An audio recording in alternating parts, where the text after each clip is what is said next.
More people. That's what's ruining this country. The population is getting out of control. The competition is maddening. Smell the stink of the apartment house and another one over there.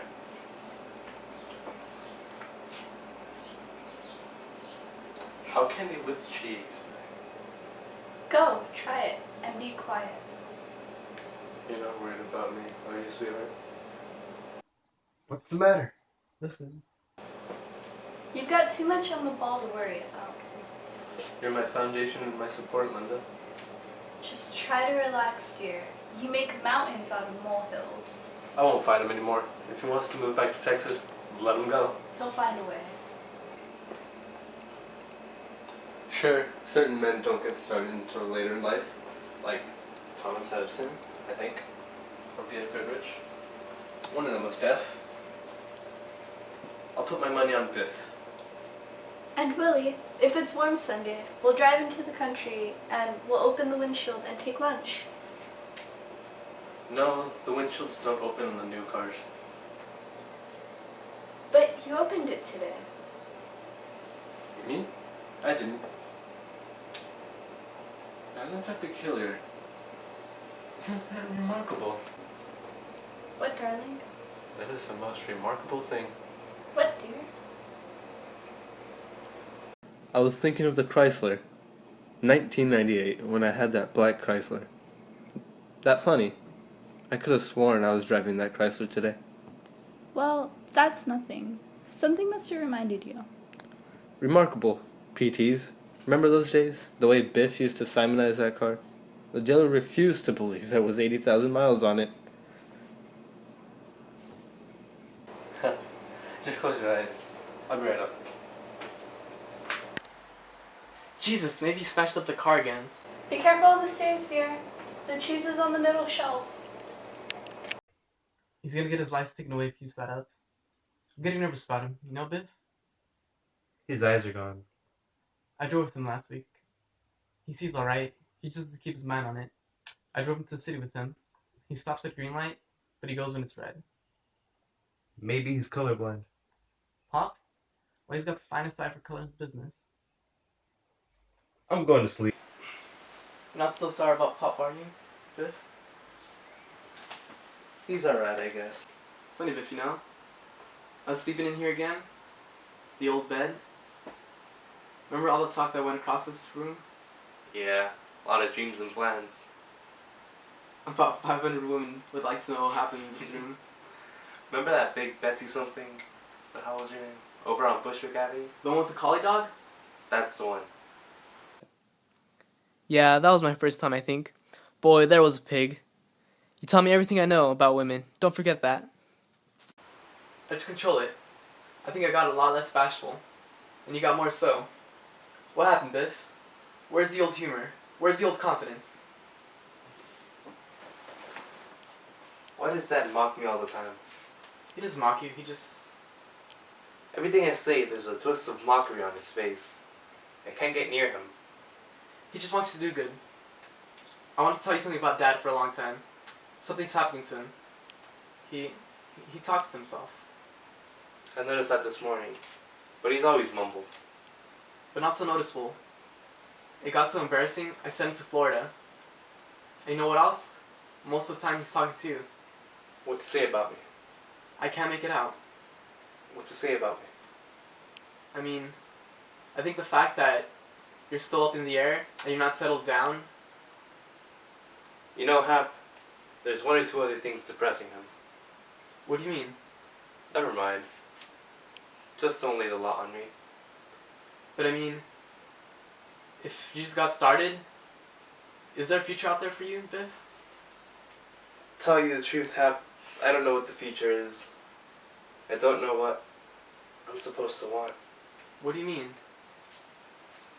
Well, I spent 6 or 7 years after high school trying to work myself up. Shipping clerk, salesman, business of one kind or another, and it's a measly manner of existence. To get on that subway on the hot mornings in summer, to devote your whole life to keeping stock or making phone calls or selling or buying, to suffer 50 weeks of the year for the sake of a 2-week vacation, when all you really desire is to be outdoors with your shirt off. And always to have to get ahead of the next fella. And still, that's how you build the future. Well, you really enjoy on a farm. Are you content out there? I've had 20 or 30 different kinds of jobs since I left home before the war. And it always turns out the same. I miss the refreshing fresh air, but whenever spring comes around, I suddenly get the feeling, what the hell am I doing wasting my life? I ought to be making my future. That's when I come running home. You're a poet. You know that, Biff. You're an idealist. No, I mix up very bad. Maybe I ought to get married. Maybe I ought to get stuck into something. Maybe that's my trouble. I'm not married. I'm not into business. I'm like a boy. Aren't you content, Hap? You're a success, aren't you? Are you content? Hell no. Why? You're making money, aren't you? All I can do now is wait for the merchandise manager to die, and suppose I do become merchandise manager. He's a good friend of mine, and he just built a terrific estate on Long Island, and lived there about 2 months and sold it, and now he's building another one. He can't enjoy it once it's finished, and I know that's just what I would do. I don't know what the hell I'm working for. Sometimes I sit in my apartment all alone, and I think for the rent I'm paying, and it's crazy. But then, it's what I've always wanted. My own apartment, a car, and plenty of women. And still, goddammit, I'm lonely.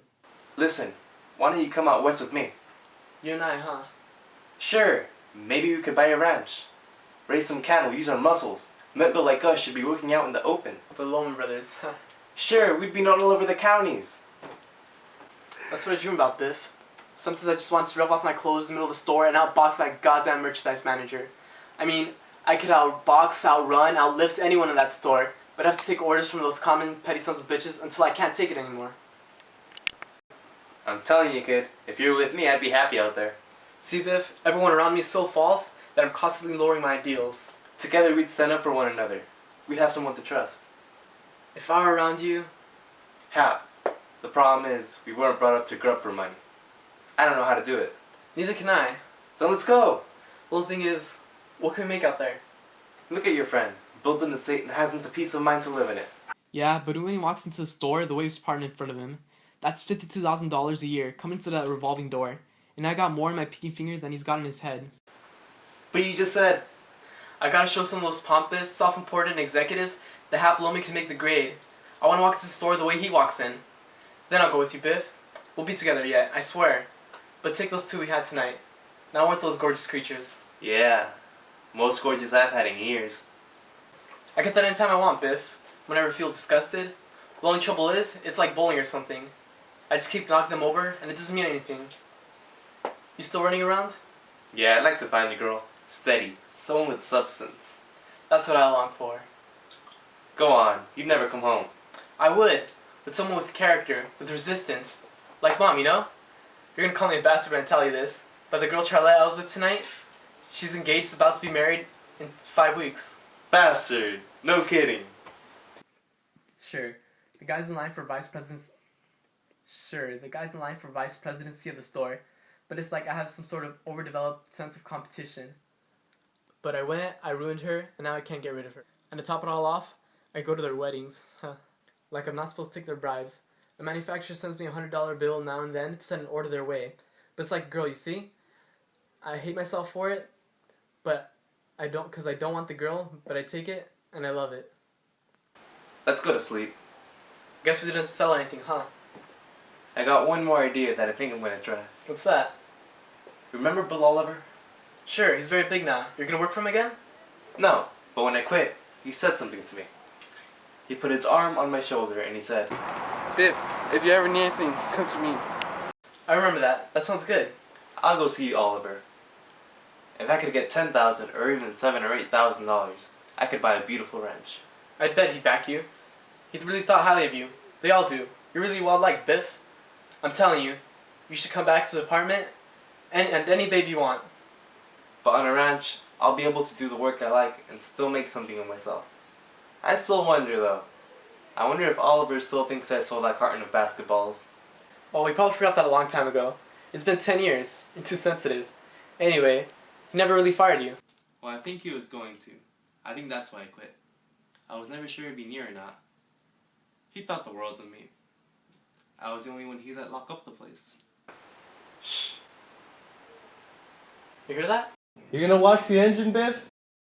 Doesn't he know Mom can hear that? Don't get your sweater dirty, Biff. It's terrible. Don't leave again, will you? You'll find a job here. You gotta stick around. I don't know what to do. It's getting embarrassing. What a sunrising job. Mom's hearing that. Go to sleep, Biff. We'll talk to him in the morning, will you? With her in the house? Brother, I wish you'd have a good talk with him, Biff. that stupid selfish... Shh. Sleep, Biff.